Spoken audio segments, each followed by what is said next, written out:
Welcome back to another episode of Between Sessions with Berries. I'm excited to have our guest today because our guest fits the need for almost every therapist. So I cannot wait to kind of pick her brain and hear all of her tips and tricks.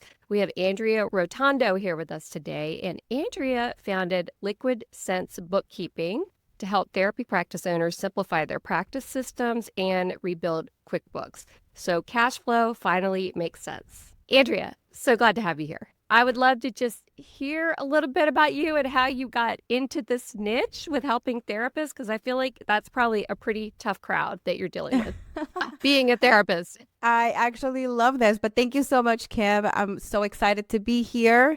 And like you mentioned, I do work with therapists. And one of the main reasons why I decided to work with therapists ever since before I launched my business was because I actually wanted to be a therapist many years ago. Interesting. Okay. I wanted to be. I was not sure which route, counselor or social worker, therapist. And I started my career in that world.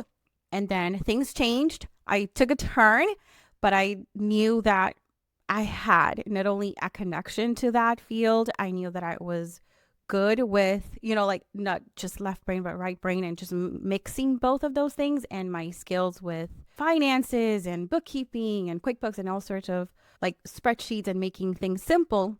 I felt like it was more like I owed that to the field, and also my way of contributing to that field without necessarily being, the one on the chair listening to the client. So it's kind of doing that in a different way, because now I am sitting, listening to my clients. And when they come with frustrations and anxiety and feeling overwhelmed with finances, I always like to tell my clients, like, when you're meeting with your clients, you have to be your best. There's a way of doing that. So I'm like, you can let your guard down. You can just be yourself. If you're frustrated, you can show me that you're frustrated. You can tell me that you're nervous about this. The more that I know about how you feel about your finances and your financial systems and QuickBooks and how all of that makes you feel, the better I'm able to help you. So it's a nice kind of cadence to that. So that's why I decided, like I said, even before I launched my business, I was like, I want to work with therapists. I feel like this is the right spot for me. I love that so much. I mean, particularly therapists like in solo private practice, right? I feel like they have to have it all together, like they are supposed to be able to do the bookkeeping and, the scheduling and then, the insurance billing, all of that stuff on the back end. Like they've got this mindset that they need to be able to do all this. And then we actually really need people like you that, one, get how stressful it is. And two, maybe not all therapists' brains work like that financially. Like, I know that's not my strong suit for sure. And then to have somebody to be like, I don't even know what these numbers mean. I don't know. Because I've had this conversation with my accountant. It's like, I don't even know, like, net profit. I mean, all of that. Like, that stuff I've had to really learn over the years and then understand the numbers and then what to do even with that, So I feel like having somebody that, one, has sort of like this interest already in being a supportive mental health person and then knowing how to support therapists through that is amazing that you're able to do that. Right. And another side of it is that I'm also a business owner, right? Yes. So this is my business. Yes. So having that experience and starting from zero, one of the things that I love to tell my clients is like looking at your financial reports. Sometimes we need a little bit of like motivation, is look at your financial reports. This is a like black and white, almost tangible way of seeing what you created from nothing. You literally created this. And I am going through that same process. So I know the fears, I know the questions, I know how it feels when like you're waiting for that deposit and how am I going to manage that, and looking at a spreadsheet, and sometimes things don't make sense and then sometimes they do, and how that feels. And also, like I was mentioning, because I want to contribute to that field, it's so exciting to see somebody that feels, because this is something that I hear often, like I'm a therapist that has a private practice, like a thing over here, very foreign, very far away from themselves, rather than I'm also a business owner. And the more that we like step into, I don't want to say that's your whole identity, but it's one of them.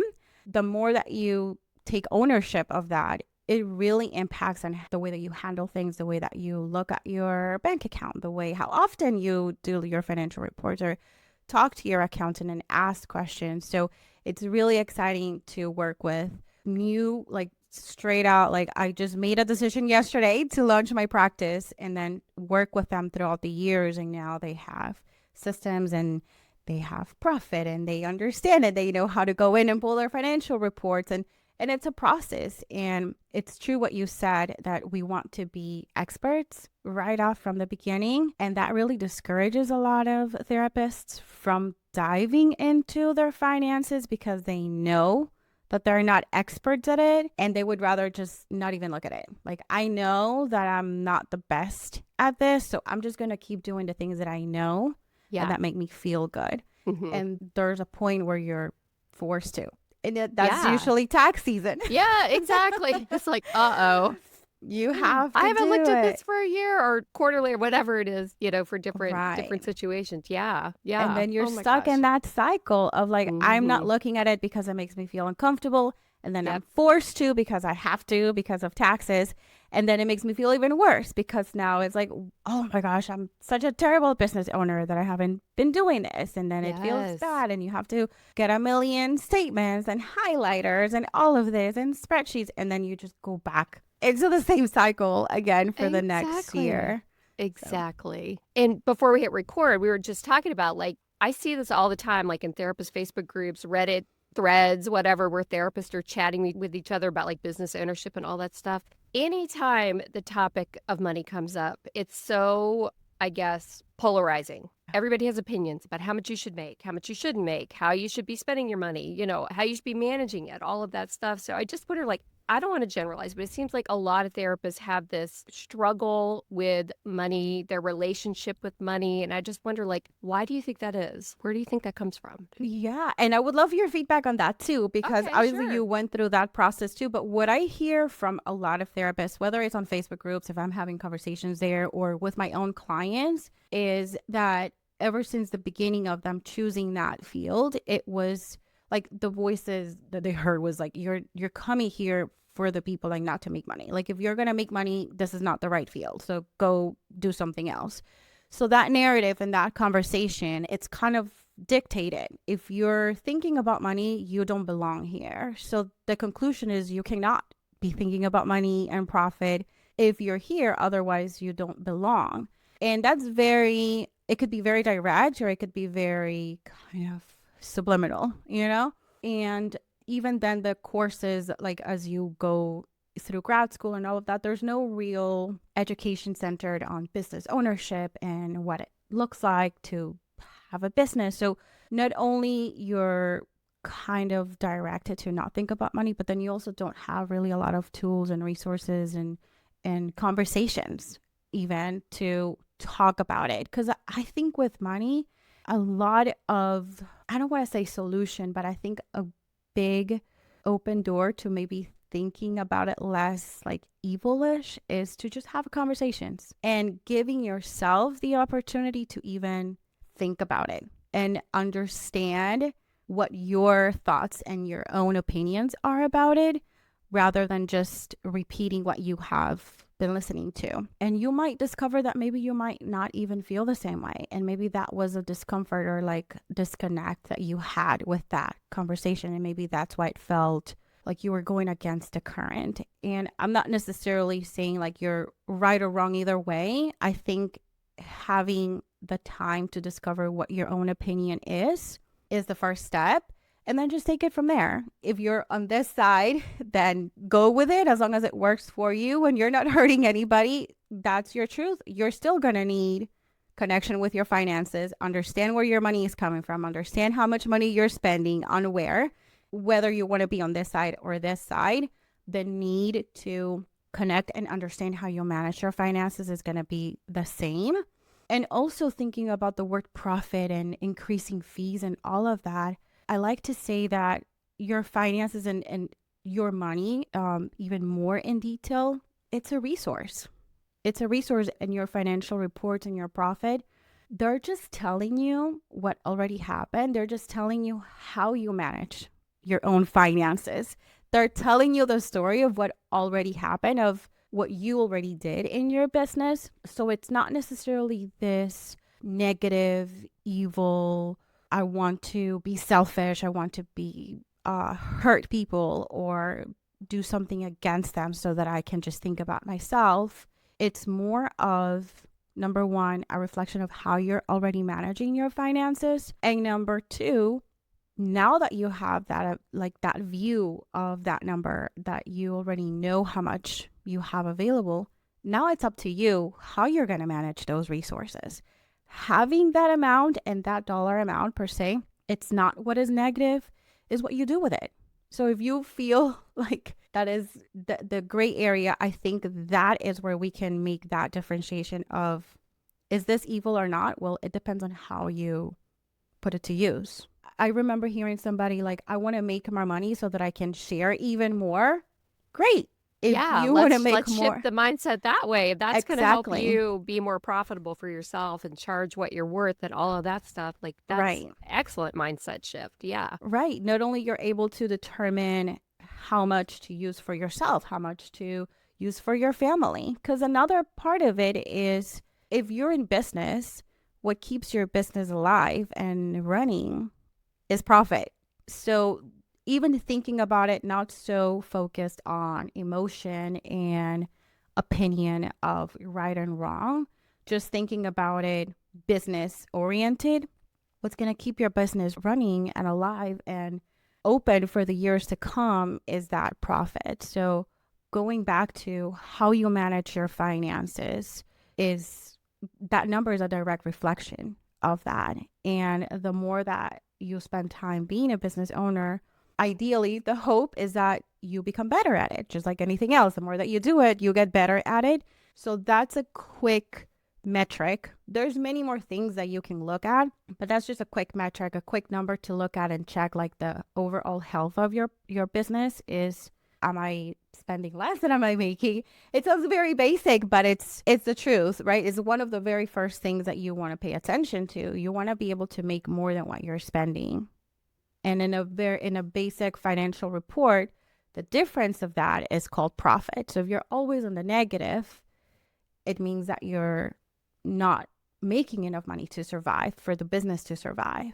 And that's not even taking yourself into consideration. So it kind of feels counterintuitive to put so much effort, because it takes a lot of effort to run a private practice. It takes a lot for them at the end of the day to say, I can't even pay myself.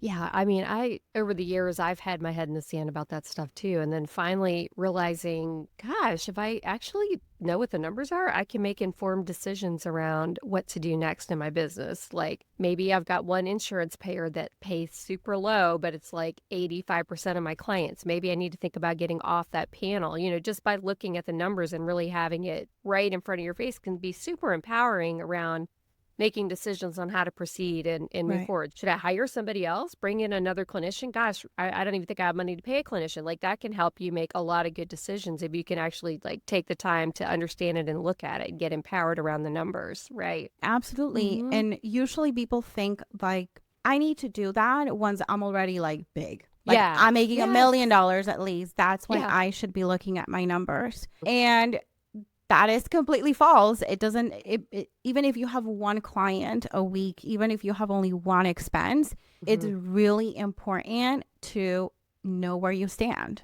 Yes. The way that I kind of like to describe it is, and I'm sure you've probably heard this in many other concepts, not just for business, is if you have a kind of an idea of where you want to go, or a very clear idea of where you want to go, that's not the only puzzle piece that you need to kind of map out your way to get there. You also need to know where you are.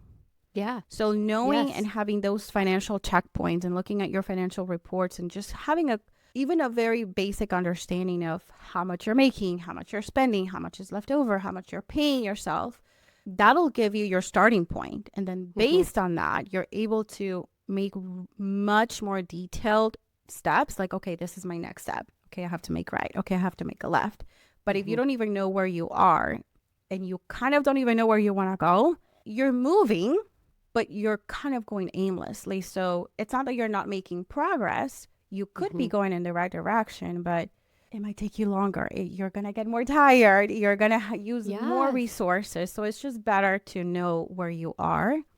And the other benefit of that is if you start those money habits of looking at your financial reports and keeping track of everything and not mixing it with your personal bank account or credit card, you're just building that muscle. You're just getting better and better at that.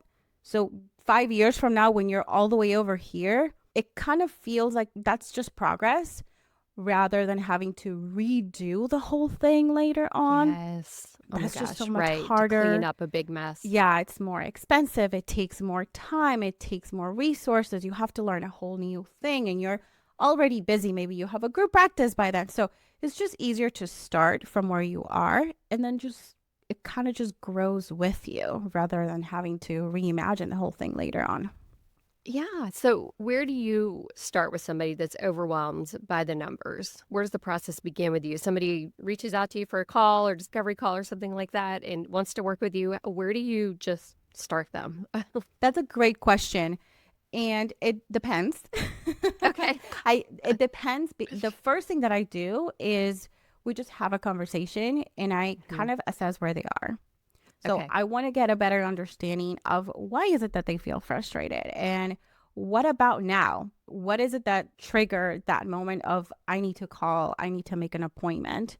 I want to understand how they're using software, for example. Are they using an EHR? How are they getting payments? How are they tracking those payments? How are they paying for their expenses? So I just want to understand where they are, a really detailed view, like 10,000 feet, and then like one on one view of where they are, because the answer for the most part is in there somewhere or just multi layered in there. And because I like to work with my clients in a very personalized way, I don't just have like one structure and then everybody has to fit that structure. I tweak it so that it serves the client and they can really feel like it's beneficial. Then we take it from there. Okay, this is where you are. This is not working. This is really messy. Let's build it this way. And then also, where do you want to go? Even if that changes later on, I want to be able to build their financial systems, meaning all of the components, anything related with money, it's going to be part of that picture. I want to be able to build it in a way that is flexible enough to grow as they grow. So, in order to avoid, rebuilding every year, rebuilding every 3 years, I just want to be able to build it in a way like, okay, maybe we just have to make one switch over here once you make this move rather than well, we have to scratch that and build Yeah, it again. totally. So looking at, again, what banks are they using? Even simple questions as, I don't really like my bank, but I've just been with them forever. Maybe we can switch the bank. And it kind of feels like, oh, it's almost as if I didn't know I could do that type of moment. Like I've just been with them forever. It feels like I'm betraying them. And sometimes just a quick switch to something, whether it's a bank, whether it's a credit card, whether it's software like an EHR or what you're using to track your finances, sometimes that is the main change that just makes everything else falls into place. Or sometimes it's just maybe you were using it incorrectly. Maybe you had things connected, for example, to QuickBooks the wrong way. And a credit card was set up as a bank, for example, and that's just not going to work out the right way.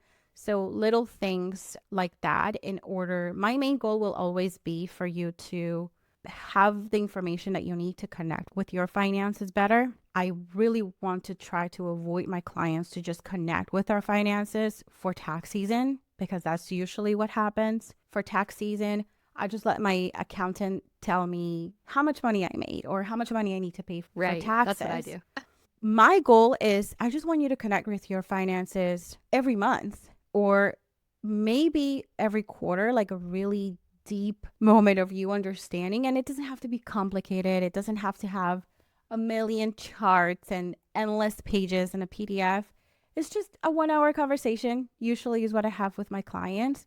But because you have those year round, then you're able to kind of work in real time. Like you understand where my profit is coming from. Like you were saying something like maybe this panel, that one is maybe giving me too little. What if I replace those hours with this one over here that pays me a little bit more? I'm working the same amount of hours, but I'm making more.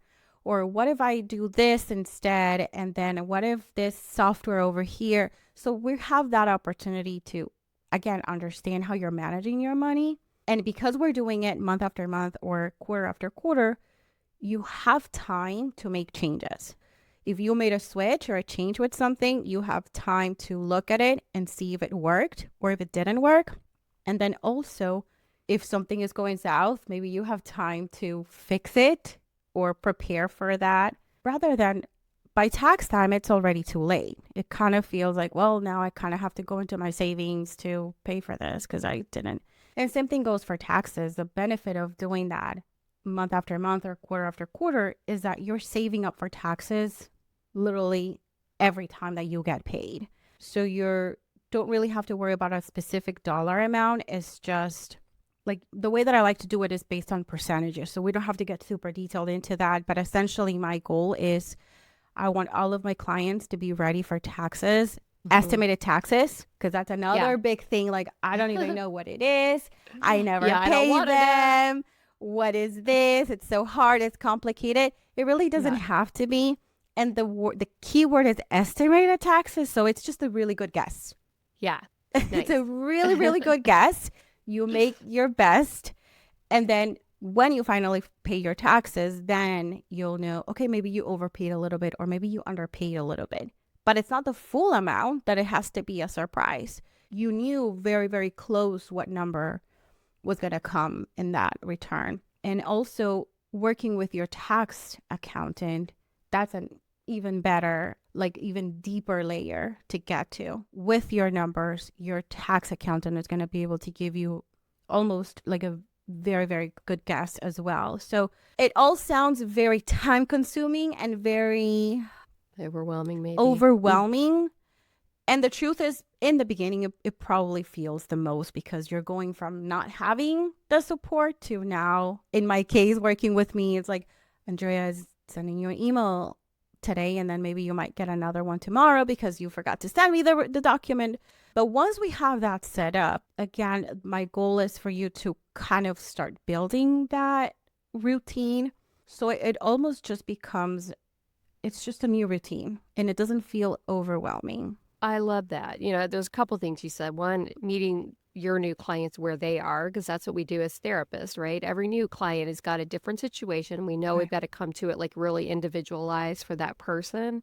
And then helping them get a path to a good system, because for me, I always resist. I don't know why maybe it's human nature. Like, it's not working. It's chaos, but it's kind of working. So like the thought of putting a new system into place feels so overwhelming that you just don't do it. Yeah. But I always find after I do it, and it's like you get through that really tough beginning, like getting everything implemented, all the details put in place. But once you do it, it's like, oh my gosh, this is such a relief to have it just organized, with somebody else. It's kind of like helping watch over it and manage it and get this really good system going so you don't have to worry about the chaos anymore. I don't know how else to say that, but. Yeah, absolutely. And it also depends on how you feel about it, right? Because I've also met with a lot of therapists that say, I don't even want you to take care of my QuickBooks. I love doing it. I'm so good at it. This is my way of like decompressing from the week. I go in and I categorize things. I just kind of want your support every quarter or maybe a little bit more often to look at the financial reports and help me understand them. I've also met with therapists like that, although the grand majority feel what you just described though. But the point with that is like give yourself the opportunity to even recognize who you are in that world. Do you want to do the work of categorizing things? Do you like it? Because if it makes you feel very frustrated, very overwhelmed, very stressed out, there are so many options for you not to have to be the one to do that, yet still have the benefit of having it. Because usually that portion of categorizing things and then where does this go? And then usually there's one thing a month that happens that it's out of the ordinary and it throws everything. It's like, I don't know now. What do I do with this in QuickBooks? It's telling me what category this, does this go in? Yeah. And I got to check, but now I don't know should I put the name? So there's usually one thing a month that is like, that's it. I can't do this anymore. So if that is you, there are so many resources and things that you can kind of hand that off to somebody. Where I draw the line with like handing it off is I don't want you to feel like, okay, I gave it to Andrea and she's going to be the one in charge.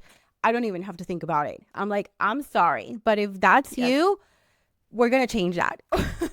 Because my goal is I'm going to take the hard work from you, but in return, the benefit is that you're going to have reports that you can understand.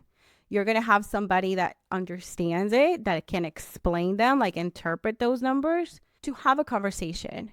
So that is the main benefit. The keeping track of the bookkeeping and categories and all of that, that is just the very first step. The real benefit is what comes right after that. And that is like my most favorite part, because that is where we have conversations. That is where my clients are like, oh, I did not even think about that. That's good. Now let me try it out. Tax season comes up. Okay, I'm ready. I'm going to pay this amount. So that is the real benefit of having the bookkeeping in place, having it, of course, if it's accurate, if it's on time, if it's built in a way that makes sense for you. The real benefit is what comes after that. It's not so much that process is the result of that. I love that. And I could tell you, I love when my accountant sends me my P&L statement every month. I love it. I love to open that thing up and see like, oh, okay, this brought in this much and this brought in this much. And, and then, oh, I made this much, this much profit. I love that part. Yeah, it is so organized and it makes so much sense. And it just sort of solidifies all the hard work you did. Because I feel like we're just like in a busy work haze half the time. We're just like in and out of clients and check depositing, paying things. And then it's like, and then you see it all written out like that. And it's like, oh my gosh, okay, I did great this month. Right? It's like the direct reflection of what happened in that month.